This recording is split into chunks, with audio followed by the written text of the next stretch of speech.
Hi, hello, welcome or welcome back. Happy to have ya. Today I am going to just kind of chat about myself, introduce myself in the sense that I have been uploading videos for about a year now and more regularly since the start of the year, and realized I've never really introduced myself. So yeah, I figured it would be good to give you any sense of myself because too, that feeds into how I react to books and literature. So that'll be it. I'm just gonna babble. I'm not following like any specific tags or anything. So apologies if I've misrepresented anything. That is not the intention, but this is just gonna be me. So my name is Melody. That is my name.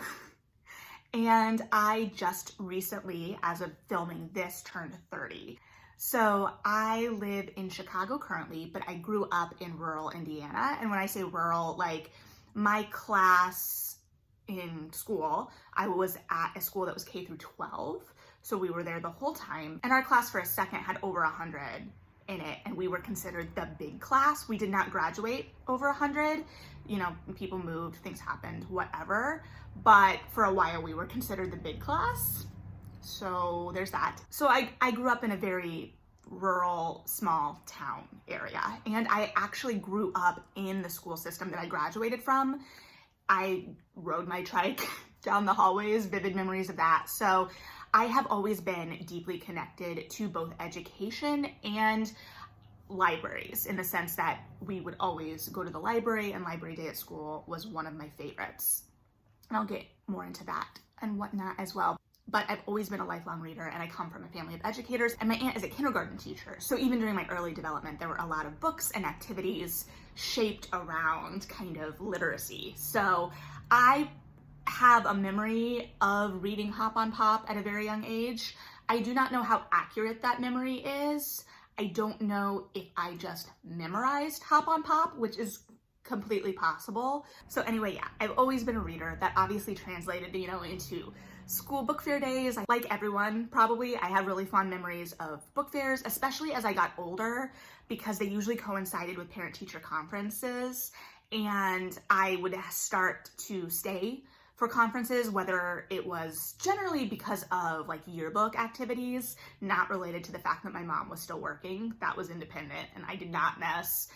Conference time was not a time that I wanted to encroach on by any means, but there were lots of like lingering and books related to the atmosphere and whatnot. So I've always loved reading.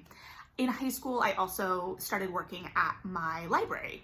And while it wasn't the library I grew up with, lots of little small towns kind of clustered together. So I grew up in the country, and we had like an address in one town, and our phone number was connected to another town, as was like my family. So like there was a lot of overlap, and I kind of got away with going to two different libraries. And like one library was like my early library, and then one library was my teen library, so to speak. So my early library was a lot of fun in the sense that it was kind of at the switchover between physical and digital cataloging.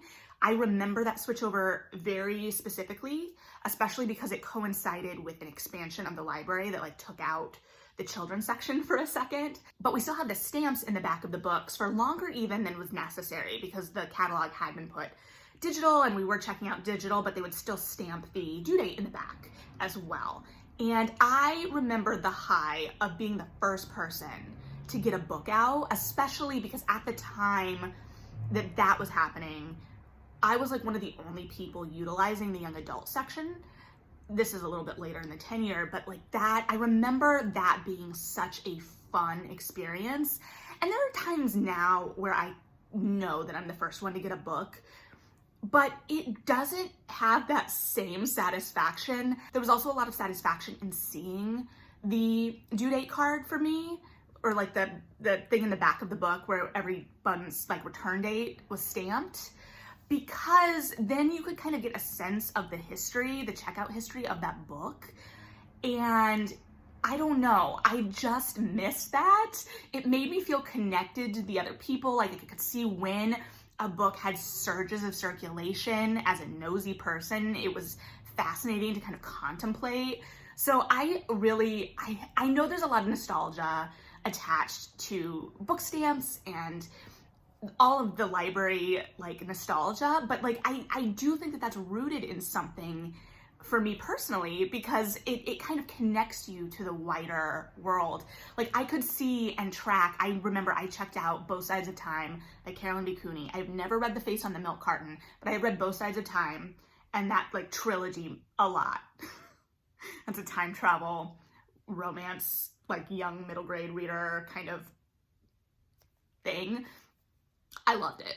And I could see how many times, like I could be like, yeah, that was my checkout, and that was my checkout, that was also my checkout. And I think at that time I was 100% rereading more too, because the library was my main source. I found things that I loved and would revisit them.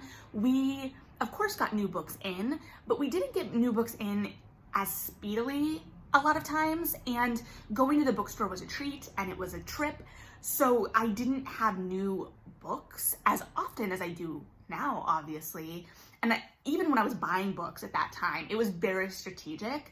I was very conscious of how long a book was, and I would not buy it or consider it generally if it was under a certain page count, because I wanted to get my money's worth and like know I was going to get entertainment from that, in the sense that I was a huge Meg Cabot fan. I adored Meg Cabot. She may still be one of my like most read authors, although I haven't read all of her work even, but I never generally would buy a Meg Cabot book when out and about. If I was gifted it, it's a whole nother story, but I would generally get those from the library because I knew I was going to read them in like a couple hours generally.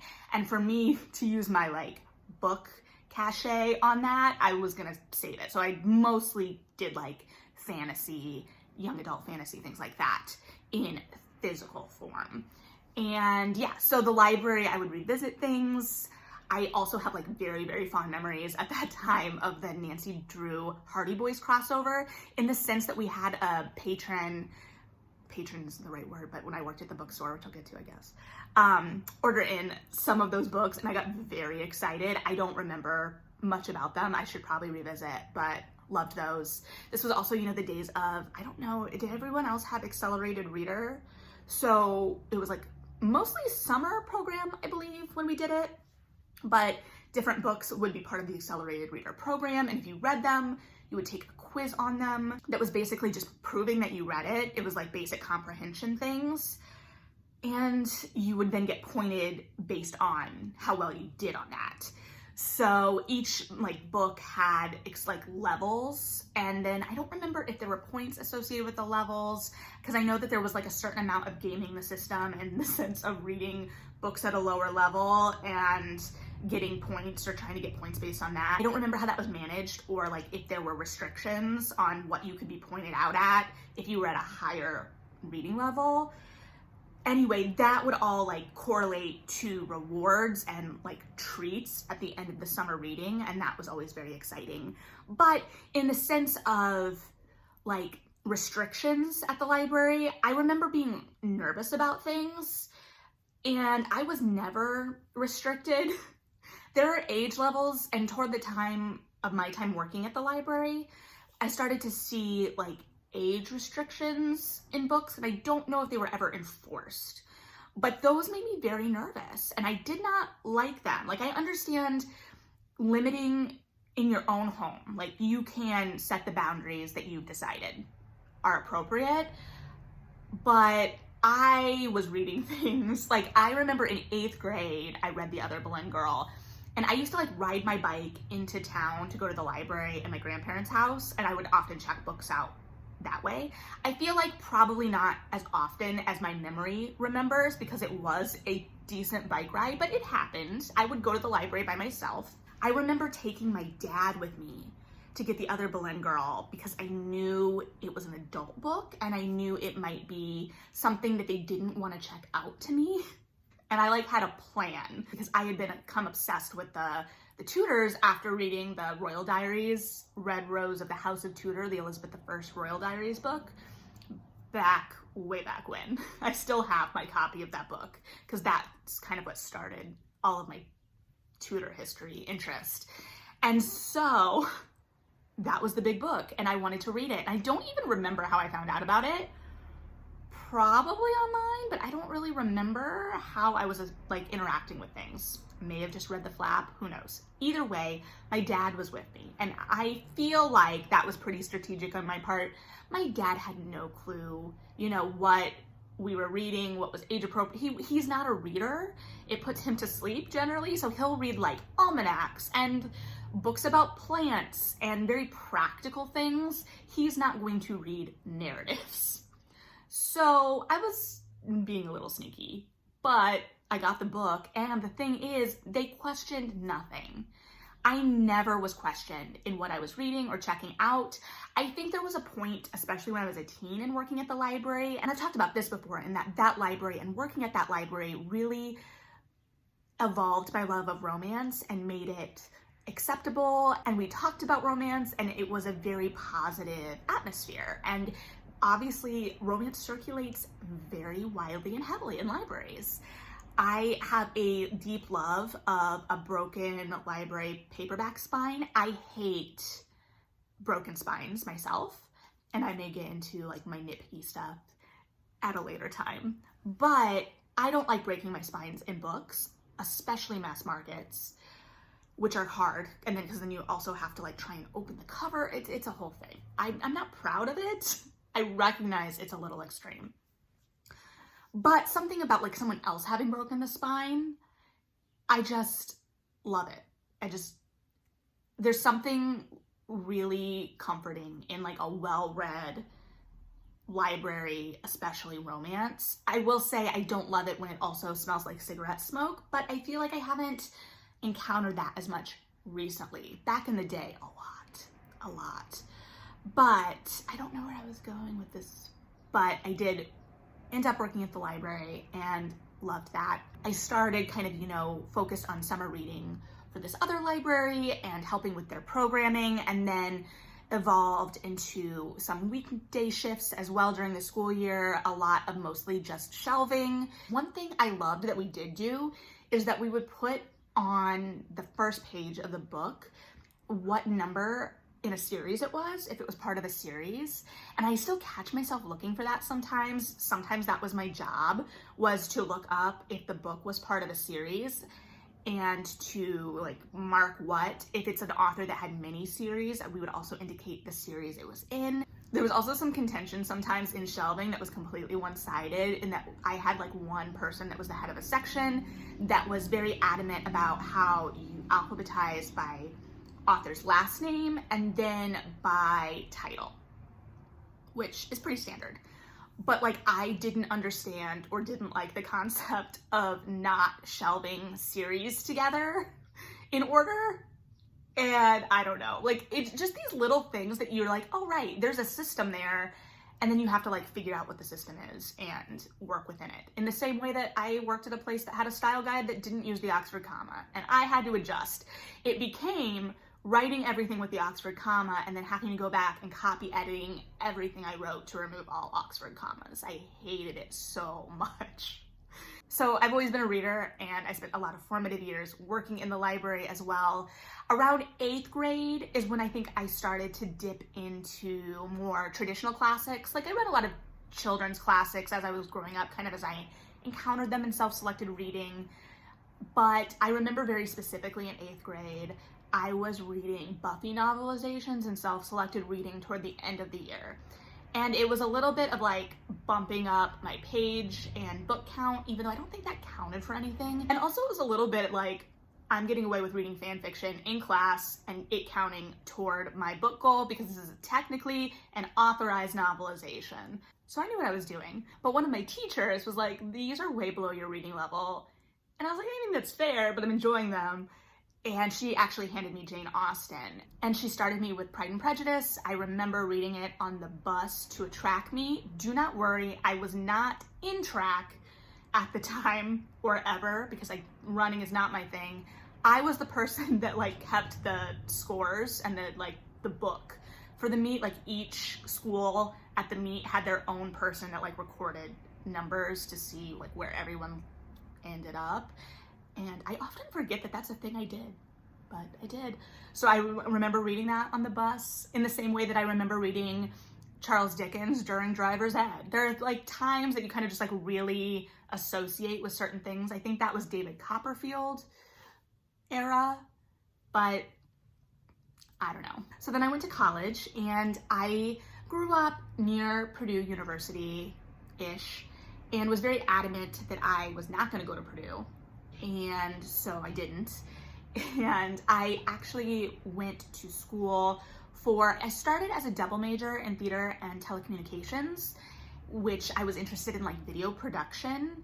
Don't judge this, because I know my production here is not at like collegiate levels. I quickly realized that I was at a disadvantage having been from a small school, and I knew that to a certain extent and was always very aware. Like, I did graduate valedictorian, and I was very active in many activities and lots of things throughout school, but I always knew the pond was pretty small, and that wasn't discrediting anything that I achieved or anything any of my peers achieved, but, you know, knowing that there were resources other places, and it just became much more apparent when I started production classes. I was behind people that had been through programs in high school that had AV clubs.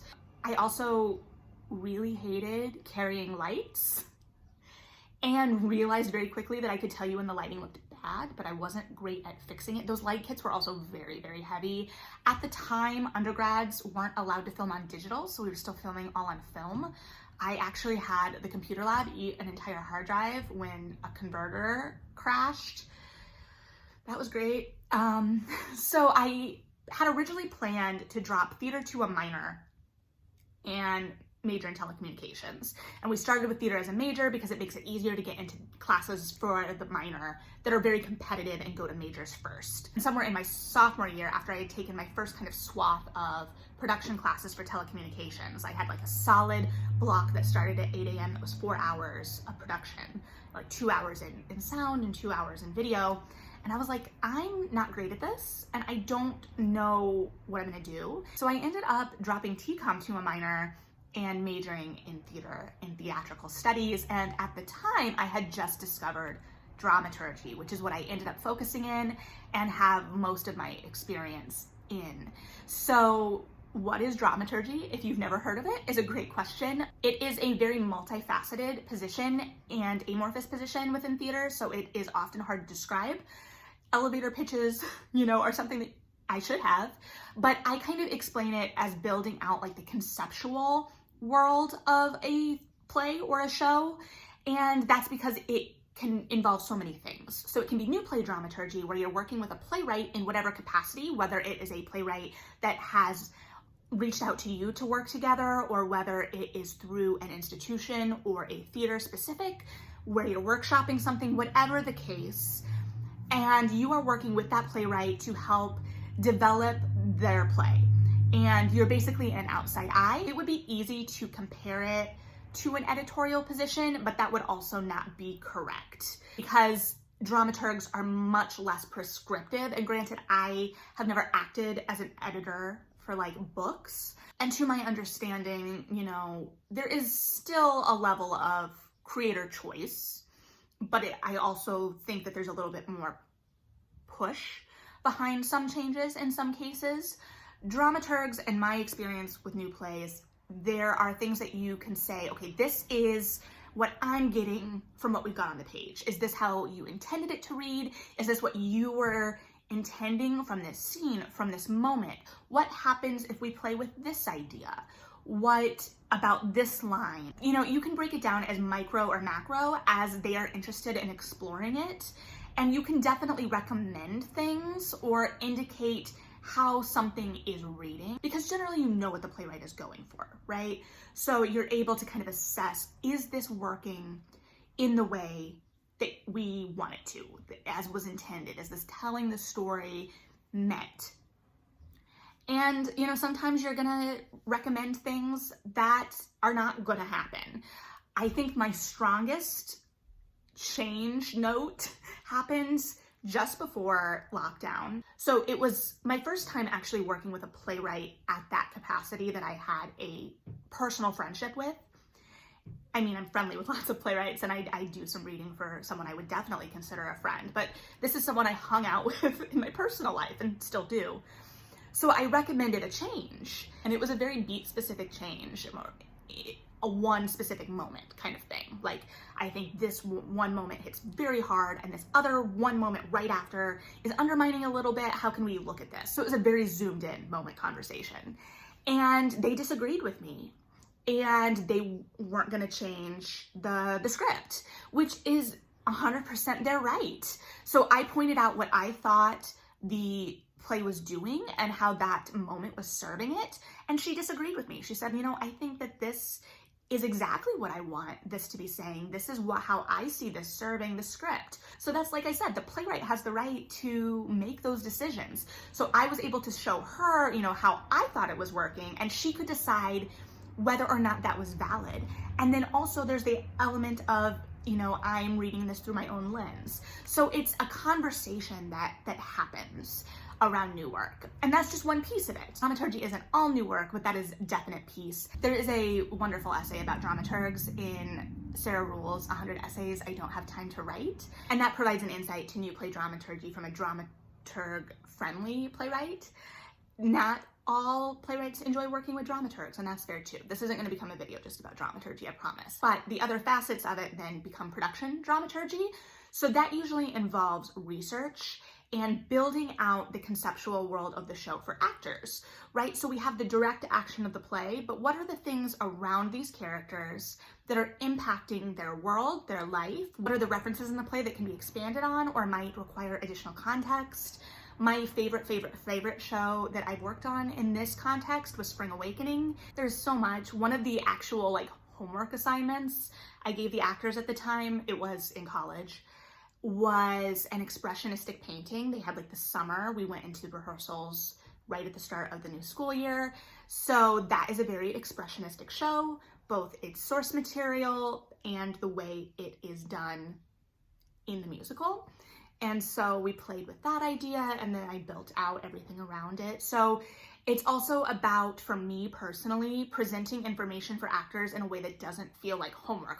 Like, I called it homework, but it is a resource for them. It is not something that they have to use, right? The acting process is different for everyone, and I like to make as much information as possible available in different mediums. I generally tend to like to work in website because you can integrate video and image and all of these things in a dynamic way so that I can have a resource that kind of exists in one space so actors can interact with it as they want. Then also there is the engagement audience piece. So you kind of create the world with the playwright, with the production team, because that research work is for everyone.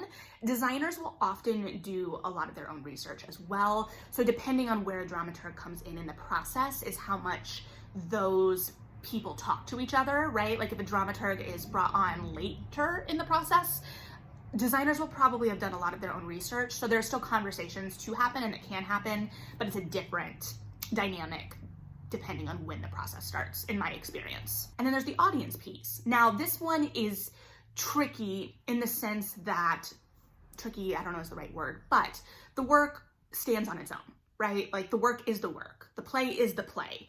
The play has to be saying something. Additional context outside of the play is great, but if the work of the play doesn't stand on its own without it, it's hard to. So all of the work a dramaturg does before also informs that, obviously, but then you can enrich that world, right? Like what are the conversations you can have via talkbacks or other engagement efforts? What are the lobby displays that feel dynamic and invite audiences into the world and to be active participants in the world and the conversation and the dialogue that the play is having?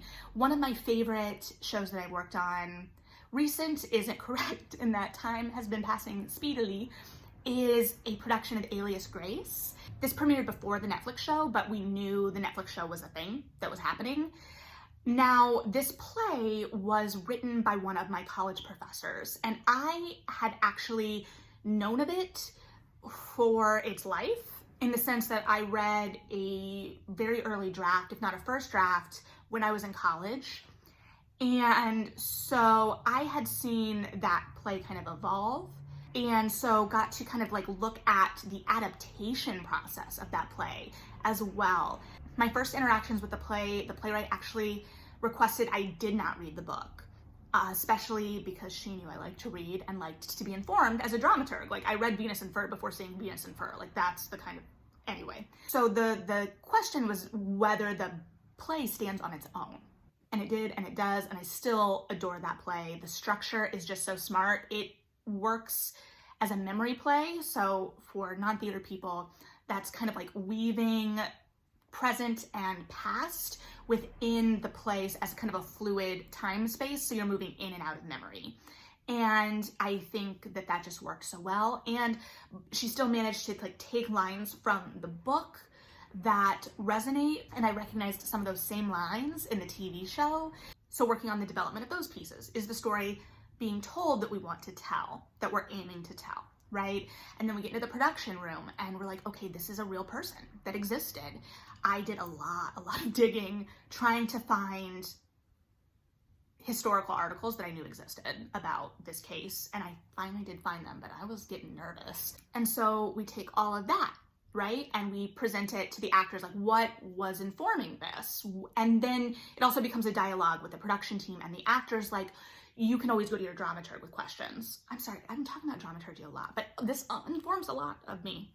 So that, and then moving it to the lobby display and the audience piece. So this one was hard in the sense that the space was hard for me to physically set up, but I was married to this idea of, I called it a murder quilt, but I had like clotheslines, very like Joann's fabric clotheslines, like twine and like small clothespins. But I had made this quilt with scrap fabric. I would not have gotten even a white ribbon at the 4-H fair. I'm very aware of that. But kind of displaying, because quilting is so central to that, the differing viewpoints of Grace Marks and like what is truth and what is reality, both then and now, both from historical accounts and the play. And then I posed a question to the audience and put pieces of fabric, like quilting pieces, there where they could write on them, and then they became part of the larger quilted narrative. Yeah, that was fun. Okay, so long tangent on dramaturgy aside, hopefully you found it at least somewhat interesting. If not, I'm so sorry. I left college and did internships / apprenticeships at a couple major regional theaters, and then spent a year at home substitute teaching as I kind of like figured things out, and then moved to Chicago because Chicago has a fantastic storefront theater scene, small theater scene, and I was going to be pursuing dramaturgy, and got a job at a bookstore so that I could kind of marry everything I loved together. So I spent a lot of time as a bookseller. I have worked as a dramaturg. I have not worked as often as I anticipated, and that is more an industry thing too. I got advice early on in my career from someone I trust about not working for free, and there are lots of jobs for dramaturgy internships that are posted that are very much, we want a dramaturg and we don't want to have to pay you. So that's all something else. So, but that all kind of informs my more analytical brain. And granted, my more analytical brain isn't always on. I don't think it has to be. But when I am approaching with a more analytical thing, like, that's the thing. And I will say, I try to be very conscious of what is the work trying to do, and to distinguish what a work is trying to do versus what is just what I wanted it to do. And I think that there is something to be said for personal preference and personal reaction. And I just always try and distinguish between the two and hope that I succeed in that, because I don't want to say, you know, everything is very subjective. So something can be succeeding in what it sets out to do, and that just doesn't resonate with someone personally. That it's a whole continuum. I'm sure there are many, many conversations we can have and will have and what have you about all of that. So then I moved into bookselling, adored bookselling. I eventually left that due to some layoffs, and that's all I think I can say about that. But I am still very close with a lot of my coworkers and managers from bookselling days. I loved bookselling. I loved talking about books and forwarding books and connecting with authors and readers. And that's not to say it was all sunshine and roses, because it's still retail. You know, sometimes someone's complaining about how you can't match an Amazon price and basically tells you to your face very bluntly that they don't care about you having a job. So, book selling, all sides of the spectrum. And then at the same time I was a bookseller, I spent time as an intern for a literary agent. And that was an excellent additional insight into some of that side of the world. I do have another friend who is a literary agent who is not who I interned for because we lived together for a time. Not that that, I guess, would impact anything. Regardless, it wasn't. But it was just a different aspect. And I, have spent time in terms of my dramaturgy life, I've spent time as a script reader. So not only have I read scripts for institutions when I was there as an intern or apprentice or whatever, I have also read and responded to scripts for specific development opportunities. And that usually involves writing reader reports. And it depends on the institution, what the reader report looks like in terms of, sometimes there are guided questions, sometimes there aren't, whatever. So I had history of that kind of response style. It was kind of interesting seeing some of the submissions that come through both on the lit agent side and like a literary department at a theater, because I had access to inboxes at different times. I want to make clear that I wasn't a final decision. Nothing was getting given to an intern or an apprentice in terms of decisions, but part of the learning process of the internship was seeing the things happen, right? So I feel like I saw more antagonistic cover letters, which is like the theater side of it, than query letters. I know that they exist, but I don't think I encountered any. I did encounter some antagonistic cover letters for theaters. It's usually this like, I dare you to produce this kind of thing. And I understand that it gets very frustrating not being given developmental opportunities, not getting plays produced, this, that, the other. I would encourage you, if you're a creative that is kind of sitting in that space mentally, to step back before you let that bleed into a cover letter to a theater. I'm not trying to invalidate an emotion. I'm just saying it comes across poorly sometimes, even if sometimes the anger and frustration is justified. In the cases where I encountered it, it generally wasn't, in the sense that the plays that were attached to those communications were often very problematic for other reasons. So I don't know. I'm trying to be very generous in the sense that I know creative endeavors are very hard. I'm not a writer. I can write, I do write, but I'm not a writer. I recognize how hard the entire process is. And one of the things that I find joy in is being a cheerleader for that work, for helping the work along its way, for encouraging it. I don't know. I want to say I recognize how hard that is. So I don't know. That's kind of like, I feel like a wide swath of the literary side of my history, I guess, maybe. I know I babbled about a lot, from like accelerated reader to like that whole dramaturgy standpoint, but that, is what I'm bringing to the table when I sit down to talk about books. And I'm not saying I always do it at like the perfect form of that, right? Sometimes I'm more in my feelings about a book. Sometimes I'm approaching it from a more analytical side. Both sides of that are completely subjective. Like, it's easy to say, okay, this was my analysis. And to a certain extent, like, I want to kind of take things apart and see how they work. But I also am very aware that my analysis is still shaped by my experience. Other than that, yeah, I am the oldest of 2 siblings. My favorite animal is a manatee, yet I have never seen one in real life. And like, it's been my favorite animal since 1st grade.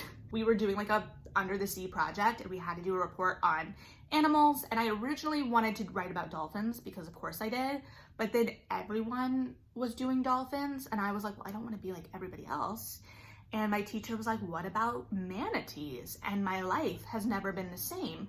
I don't know. I think I babbled on a lot. I don't want to keep you, but I'm prepared, I guess, if you are interested to babble about different things. I will surely go into depth about some things more later, but like that's just kind of like the broad swath of my literary history broad. I'm surely missing things, but thanks for taking the time to hang out with me, whether for the first time, and if for the first time, like wow, or for a repeat, and for, you know, I guess being interested enough in my babbles about myself to get to this point. If you have further questions, I guess leave them below. Thanks for hanging out. Have a good one, read something good, and yeah, bye.